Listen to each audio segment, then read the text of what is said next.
అని అనను. మాట్లాడక ముందు ఒక్కసారి రాంబాయి కోసం పాట పాడను. మీ రాంబాయి కోసం, మీ రాంబాయి కోసం. ఇప్పుడే అందరూ పాట బాగుంది అంటున్నారు. అది బాగుందన్నా. లాస్ట్లో పాడతాను. తమ్ముడు అందరు నమస్కారం.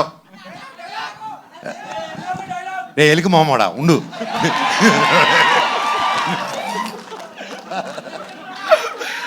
అందరికి నమస్కారం. ఇక్కడ వచ్చేసిన పెద్దలకి ప్రతి ఒక్కరికి పేరు పేరున ఎక్కడి నుంచి మొదలు పెట్టాలో తెలియట్లేదు. కాకపోతే లాస్ట్లో అన్న స్పీచ్ అయింది కాబట్టి ఆడి నుంచి మొదలు పెడదాం.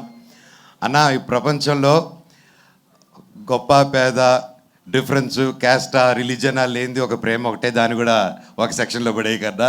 ప్రేమ అద్దరిది. ఇందిరమ్మ ఇంట్లో పుట్టినా, ఇందిరాగాంధీ ఇంట్లో పుట్టినా కూడా ప్రేమలో పడితే ఇంతే. అర్థమైందా? So first of all ETV విన్కి కంగ్రాచులేషన్స్. లిటిల్ హార్ట్స్ అలాగే ఎన్నో కొత్త కొత్త మూవీస్తో అండ్ షోస్తో ముందుకు వస్తున్నారు. అండ్ నా జర్నీ, నా 2.0 ఇంత గొప్ప మనుషుల మధ్యన స్టార్ట్ అయింది ఉస్తాద్ అనే షోతో. Thank you sir. అండ్ దానివల్లే నాకు ఈరోజు మిరాయి రిజల్ట్ కానీ, బైరూన్లో పేరు రావడం కానీ ప్రతి ఒక్కటి ఐ థింక్ మీరందరూ ఒక మంచి మనసుతో నేను నిలబడాలని ఆ రోజు నన్ను అంటుంది నిలబడారు sir. Thank you so much. మీకు సాయి గారికి ఐ లవ్ యూ. అండ్ ఇలాగే గొప్ప గొప్ప సినిమాలు మీరు ఎంకరేజ్ చేయాలని కోరుతున్నాను. ఈ సినిమాకి నితిన్ గారు, సాయి గారు, మొత్తం టీము ఎంత కష్టపడారో తెలుసండి. దాదాపు 2 years నుంచి స్టోరీలో కానీ ప్రతి ఒక్క విషయంలో కానీ.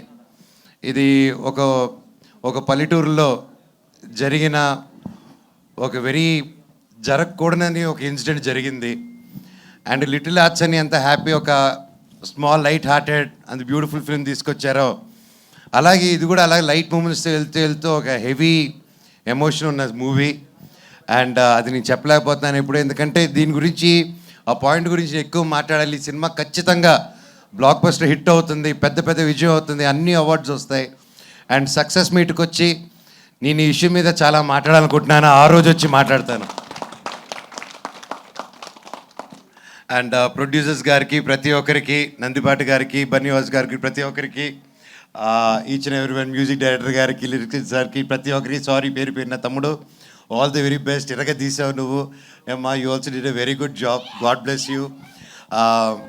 ఎవరైనా పేర్లు మర్చిపోయి ఉంటే సారీ. శివాజీ అన్న, love you. Good to see you. ఫైనల్గా చెప్పానండి, ఈ సాంగ్లో ఒక లిరిక్ ఉంది. పాడతారు. రాజా లేకపోయినా చూసుకుంటారు అన్నట్టు. నేను కూడా మౌనికాని ఫస్ట్ కలిసినప్పుడు ఒకరోజు మాట ఇచ్చాను. నాకు అందరూ అనుకుంటున్నారు రాజ్యాలు ఏవి లేవు, నేను ఒక్కడనే ఉన్నాను.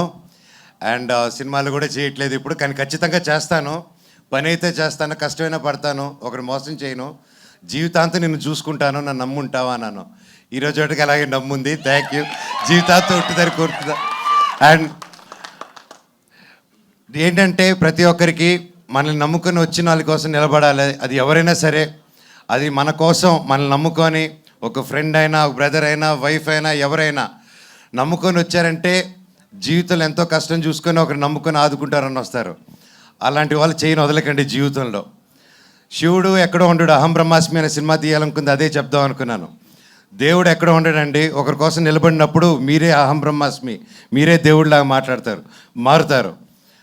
ప్రాణం ఉంటేనే శివ, ప్రాణం లేకపోతే శవ. సో ఆ శివుడు యాక్టివేట్ అవ్వాలంటే 10 మంది కోసం నిలబడండి. అండ్ అలాగే ఈ సినిమా కూడా అదే చెప్తుంది. అండ్ ఒక ప్రేమ కథని అన్యాయంగా 10 మంది కలిసి దాన్ని తొక్కేసి ఒక ఊరు కలిసి బయటికి రానికుండా ఒక కథని ఆపారంటే అది మీకు తెలిసి ఎంత దారుణమైన విషయమో. ఈరోజు అలాంటి పాయింట్ నిజంగా డైరెక్టర్ గారు మీరు ఈ పాయింట్ తీసుకొచ్చి చెప్పారంటే నిజంగా హ్యాట్స్ ఆఫ్. మీకు డెఫినెట్గా ఊరి నుంచి నాకు తెలుసు దీని తర్వాత చాలా బెదిరింపు కార్లు ఇవన్నీ వస్తాయి. ఆ రోజు ఈ అన్న ఉన్నాడని మర్చిపోకండి. I will be there for you. Love you. Thank you. ఈ సినిమా గొప్ప విజయం అవ్వాలి. Thank you very much. God bless. And ప్రతి ఒక్కరికి, ప్రెస్కి, మీడియాకి, సోషల్ మీడియా ఉన్న టీమ్స్కి, ప్రతి ఒక్కరికి ఈ సినిమాని ఎంకరేజ్ చేయండి. అండ్ తప్పకుండా మంచి రేటింగ్ ఇవ్వండి. మీది 5 రేటింగ్ అంటే 10 ఇవ్వండి, 10 అంటే 20 ఇవ్వండి. ఏదో వచ్చేసి గొప్ప విజయం చేసేయండి. Thank you. Love you so much. ఇలాంటి స్టోరీ